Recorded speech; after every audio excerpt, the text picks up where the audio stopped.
Ross, apart from a sneaker collection and an avid fan of mixed martial arts, you're also into motocross. Where does that come out of? Are you just a thrill seeker? Yeah, I'm a bit of an adrenaline junkie, but I was born into that, you know. My dad used to race sidecars, and my dad used to do martial arts too. I kind of was born into that lifestyle, you know. I had my first motorbike when I was 3-year-old. I used to race all the way up until I was like 9, 10-year-old, and the martial arts just overtook the motorbikes, you know. But I've never gotten away from it. I've always had a bike. It's something I love. It's something what gets us away from fighting. Although now fighting is my life, fighting's my career. You know, you can't live that every day. You know, you need a little getaway. You need a little break. You need something to just free your mind sometimes, you know. When I go to a motocross track or I go to a motocross event, I'm a nobody there. No one knows who I am.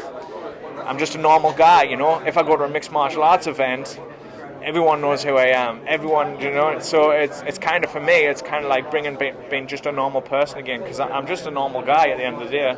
How's San Diego going for you? Yeah, San Diego's a fun place to live, train. Gym's awesome. Coaches are awesome.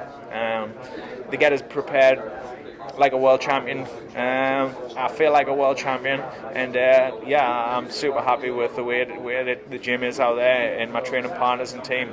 Two quick things, very interesting. On the Ultimate Fighter, when you were coaching, you said Norman Park was one of your most well-rounded guys. You're now both fighting on the same card together, and he's training with you. Did you envision that while he was on the show? Yeah, I knew Norman. I didn't know Norman before the show, but I knew Norman. Heard of him.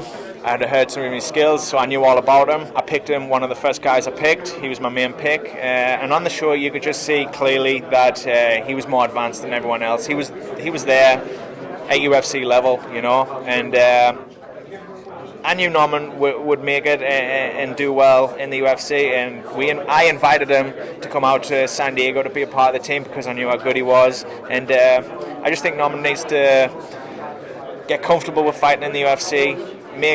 Make sure he feels like he knows he's right to be there, you know. Experience, a few fights down the line, and the best Norman will come out, you know. We have amazing training sessions together. He's a great training partner. He gives 100% all the time, and them's the type of guys I like training with. Was it Norman who gave you the discoloured right eye? No, it was actually KG and Noons. We spotted, and he caught us with a right uppercut and caught us in the eye. So yeah. Finally, one of the main critics a lot of fighters had about the UK scene a few years ago was that there wasn't whole-rounded gyms to train in. Yourself, Michael, Bisping, all of the other UK guys that are now established UFC fighters, do you envision a time when you come back to the UK and open the gyms? You're already well-rounded, complete fighters, and the standard of UK MMA could go up?